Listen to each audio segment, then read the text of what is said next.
Nas escolas de blindados do Exército dos Estados Unidos, entre 1943 e 1945, circulava uma piada bastante picante, mas extremamente verdadeira.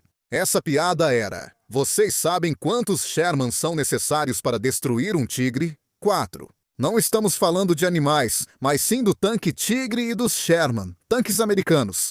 Prepare-se para perder 3. Agora, essa piada podia parecer exagerada, podia parecer grotesca, talvez até um pouco macabra, porque perder 3 tanques significava perder também um bom número de homens dentro desses tanques. Mas era, como disse, muito verdadeira. Porque se o imaginário coletivo da Segunda Guerra Mundial vê o avanço constante desses veículos blindados, os Panzers alemães, que entraram no imaginário coletivo como máquinas de aço imparáveis. Bem, esse nome Tigre se tornou sinônimo justamente de um tanque quase indestrutível. Hoje vamos analisar a sua história. Quando se fala em Tigre dentro do mundo dos tanques, dos veículos blindados, pensa-se necessariamente nele, no Panzer VI, o Tiger I. Ele será chamado assim para diferenciá-lo de seu sucessor. Mas isso já basta para incutir terror, tanto nos entusiastas dos veículos blindados, quanto nos veteranos, os últimos veteranos da Segunda Guerra Mundial, que se lembram bem dele, o Tiger I. Um tanque pesado, quase indestrutível, uma máquina poderosa, um veículo que o exército alemão, na verdade, já havia solicitado bem antes do início da Segunda Guerra Mundial. Os primeiros estudos para o futuro Panzer Tiger, o Tiger I, surgiram entre 1937 e 1938, quando a Inspetoria de Armamentos do OHR, do exército alemão, começa a solicitar a criação de um tanque pesado. Um tanque que fosse melhor blindado e mais fortemente armado do que os tanques médios. Naquele período, entre 1937 e 1938, a força blindada alemã ainda era pequena. A maioria dos tanques são os Panzer I, que mal servem contra a infantaria, e os Panzer II, veículos de reconhecimento. Os Panzer III já representam um avanço significativo, sendo os primeiros verdadeiros tanques médios modernos. Mas falta a categoria mais pesada, a dos tanques pesados. De 1938 até 1940, a Inspetoria de Armamentos recebe várias propostas de diferentes fabricantes de armas. Propostas que, no entanto, não são concretizadas, em parte porque falta uma necessidade real no campo de batalha. Os Panzer III, os tanques tchecos requisitados após a anexação da Tchecoslováquia, e os Panzer IV se mostram ótimas máquinas, que enfrentam eficazmente os tanques franceses e também os primeiros tanques soviéticos. Mas é justamente a União Soviética, percebe-se como o Panzer IV e posteriormente também o Panther, que o substitui, são inadequados contra os tanques pesados soviéticos. Os KV-1 tanques, que embora desajeitados em sua silhueta, são extremamente potentes e põem em xeque as forças blindadas alemãs. A partir desse momento, a Inspetoria de Armamentos solicita novamente outros protótipos, outras máquinas desenvolvidas. Diversas empresas participam da disputa pelo contrato, porque, afinal de contas, trata-se sempre de uma licitação. As duas empresas finalistas são a Henschel-Sohn e a Porsche. Sim, isso mesmo, você entendeu direito, justamente a Porsche. Ferdinand Porsche, o fundador da Porsche. Naquela época, ele deixou de lado, pelo menos por enquanto, o sonho de construir um carro esportivo, um carro que só veria a luz do dia depois da guerra. E está mais envolvido em outros projetos. Ele criou o protótipo do Kübelwagen, também criou o protótipo do futuro Fusquinha e do Fusca, aquele que serviu de base para a Volkswagen, o carro do povo desejado justamente por Hitler. Mas naquele momento, com a guerra na Europa, Porsche, como outros projetistas, está concentrado na fabricação de veículos blindados. Até aquele momento, as coisas não estavam indo muito bem para ele. E continuarão assim, porque o exército alemão acabará pegando apenas um veículo feito por ele. Um canhão que foi rebatizado em sua homenagem como Ferdinand. Os demais projetos não serão selecionados, mas descartados. É o caso também do tanque Tigre, que é encomendado a Henschel-Sohn, que vence a licitação, enquanto a proposta de Porsche para o Panzer Tigre P é descartada. Esse novo tanque, que entra em serviço em novembro de 1942, torna-se um ponto de referência para todos os exércitos. Por quê? Vamos começar por um fato. É um tanque extremamente pesado. Pesa nada menos que 57 toneladas, não é muito rápido. Declara uma velocidade máxima na estrada de 32 km/h. Eram exigidos 40, mas não se consegue fazer melhor. Tem uma autonomia de pouco menos de 200 km na estrada, dependendo obviamente das condições. Pode superar uma inclinação máxima de 70% e, o mais importante de tudo, é extremamente protegido e possui um armamento imponente. O armamento principal, na verdade, é o canhão antitanque de 88 mm com um cano de 56 calibres. É a adaptação para o papel antitanque de uma peça de artilharia antiaérea, já testada com sucesso por Erwin Rommel, no norte da África. Rommel foi um dos primeiros a descobrir o potencial da peça antiaérea, que por ter uma alta velocidade inicial, podia penetrar as blindagens dos tanques a longa distância. A tática dos tanques de Rommel no norte da África havia se mostrado vitoriosa e, justamente pelas prestações daquele canhão, decidiu-se criar uma peça antitanque, posteriormente instalada justamente no Panzer I. Um Panzer que se tornará símbolo não tanto das divisões Panzer, que continuam a utilizar o Panzer IV ou o Panther, mas sim dos batalhões blindados independentes, que são equipados com esse novo tanque e que se torna um símbolo absoluto do poder alemão nos campos de batalha. Tedesca sui campi di battaglia. Pensem só nisso. O projétil de carga oca do Panzer era capaz de penetrar a blindagem de qualquer tanque britânico ou inglês. Pensem em tanques médios, obviamente, a mais de 2.500 metros de distância, 2,5 km. No caso dos tanques pesados, pensem no Joseph Stalin II ou no M20 e 6 Pershing. Nesse caso, a distância de engajamento era reduzida para cerca de 1 km. Mas era o suficiente para tornar o Tigre o adversário mais difícil de enfrentar nos campos de batalha. Os americanos percebem isso em 1943 no norte da África. Rommel já está há algum tempo na defensiva e foi chamado de volta para a região para tentar salvar o que fosse possível. Seu Panzer Army África está reduzido ao mínimo, mas recebeu o novo Tigre. O Tigre é testado com sucesso na Batalha do Passo Kasserine, considerada o canto do cisne de Rommel, que consegue conter os aliados. Ele também consegue repelir os americanos, infligindo-lhes perdas. É aí que nasce a famosa lenda. Se você quiser enfrentar um tigre, deve usar pelo menos 4 Sherman, já esperando perder 3. Porque o que acontece é que, para enfrentar um tigre, é preciso fazer um movimento de pinça, sacrificando alguns tanques e suas tripulações ao canhão de 88 até conseguir atingir o tigre. Lá onde ele é mais fraco, nas esteiras, ou então na parte do motor, na traseira, que é menos blindada, menos protegida. Mas o Tigre tem alguns problemas, e os problemas dizem respeito principalmente ao tamanho das esteiras, que precisam ser substituídas toda vez que o tanque é transportado por ferrovia ou por estrada. É preciso reduzir a largura, porque senão o tanque se torna intransportável. Depois, o motor. O motor escolhido é o Maybach, de 12 cilindros em V a 60 graus. É um motor potente, mas é delicado, exige manutenção e consome bastante combustível. Pense que o tanque do Tigre comporta 540 litros, mas, justamente, com essa quantidade de gasolina, não se consegue percorrer mais de 200 km na estrada e em terreno acidentado, fora de estrada, é preciso tirar pelo menos 35% dessa autonomia.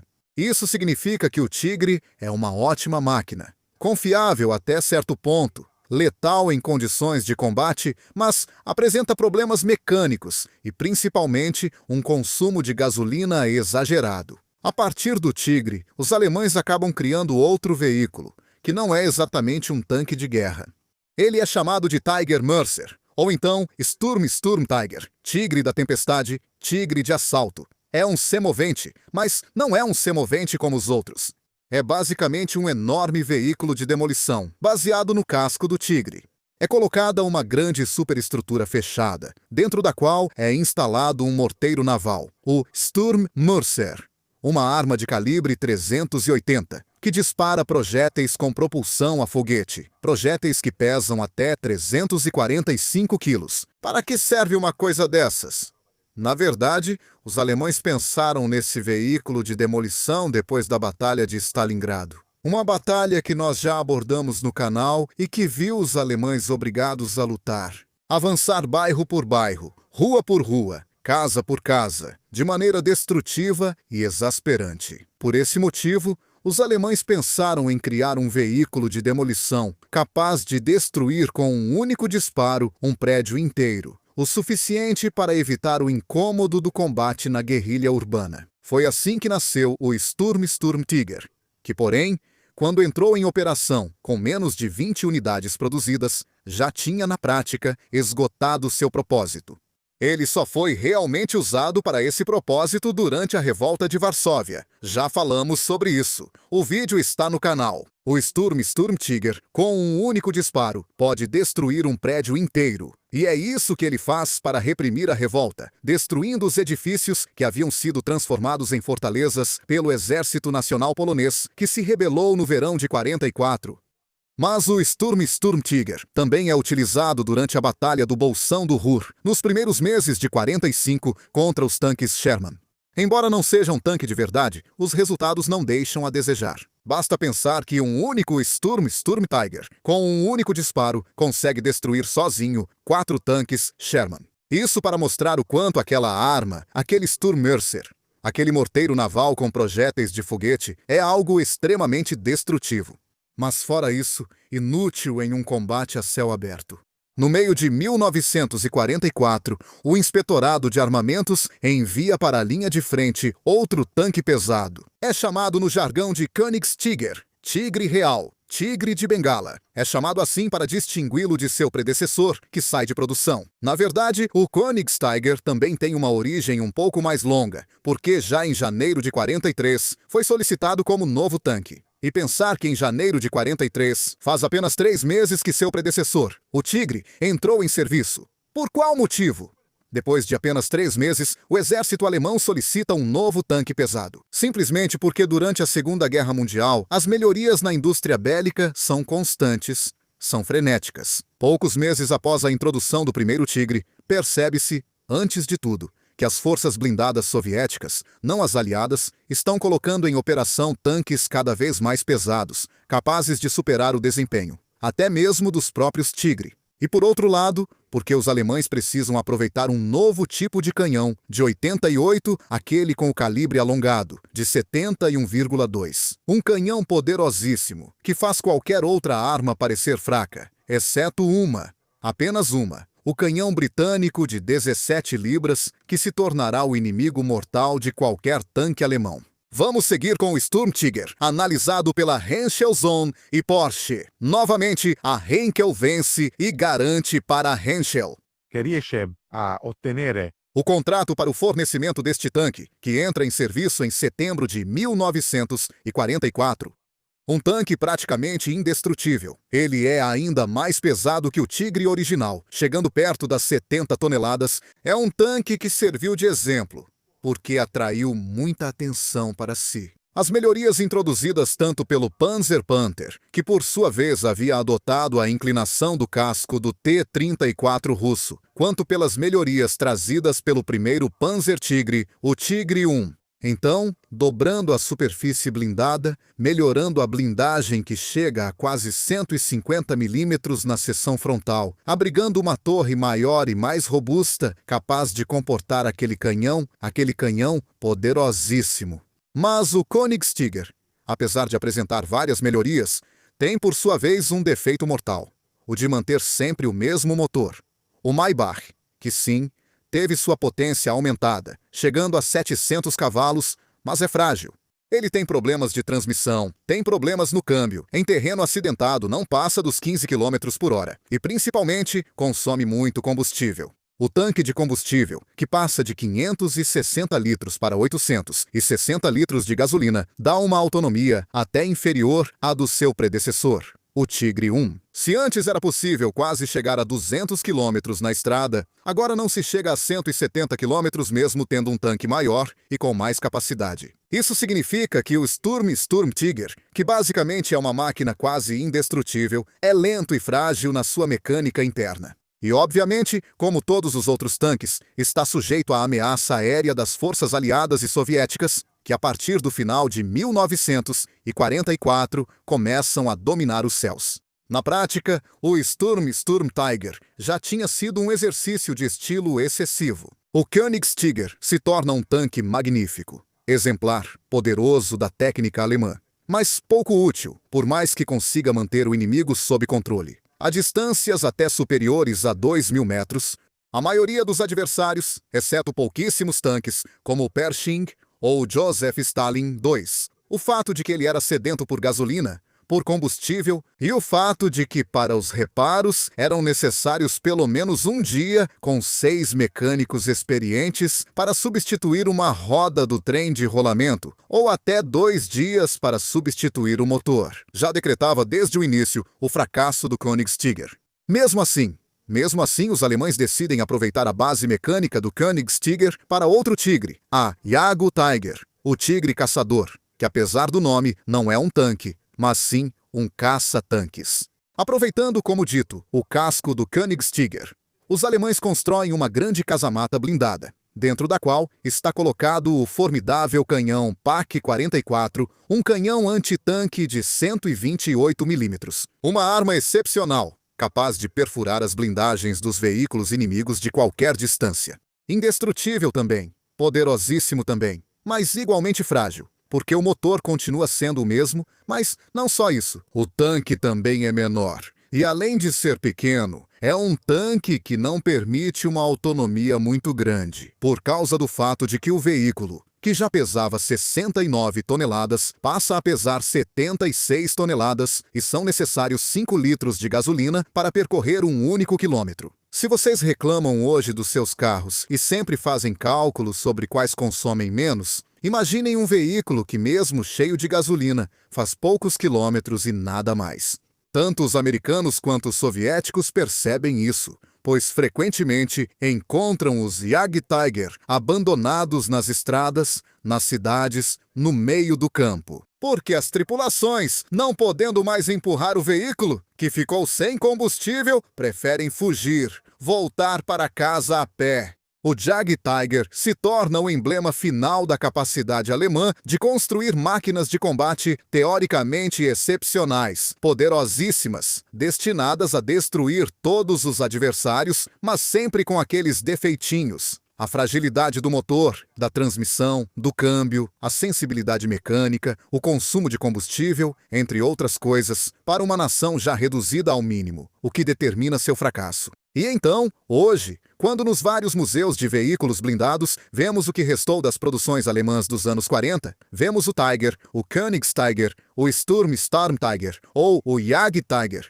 Bem, eles são como tigres em uma jaula. Belos, majestosos, orgulhosos, perigosos.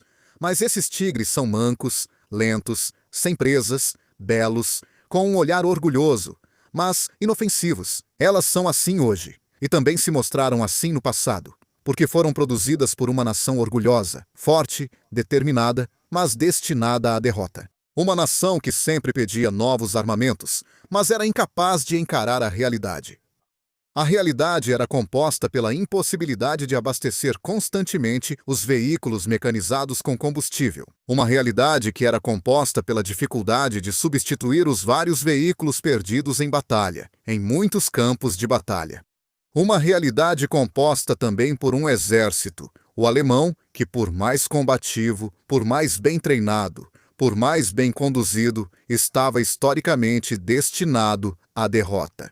E hoje, aqueles veículos, aqueles tigres enjaulados, lembram disso em sua majestade e em seu testemunho de um passado feito de técnicas ousadas, mas também de graves erros, inclusive de projeto. Bem-vindos de volta ao Dentro la Storia, o canal de quem ama a história contemporânea. Você já fez seu cadastro na newsletter mensal gratuita do Dentro la Storia? Não? Olha que a última edição saiu há pouquíssimos dias e talvez ainda dê tempo de recuperá-la. Se não souber como fazer, acesse o site oficial do Dentro la Storia. Lá há uma área dedicada à nossa newsletter e ali você pode solicitá-la imediatamente de forma totalmente gratuita. E essa newsletter vai chegar no início de cada mês na sua caixa de e-mail, com muitos conteúdos exclusivos feitos especialmente para você. No nosso site você encontra a newsletter, nossos vídeos, nossos podcasts, nossos artigos, nossos conteúdos editoriais aprofundados e também nossa loja exclusiva, onde você pode encontrar nossas roupas e muitas outras ideias pensadas para você.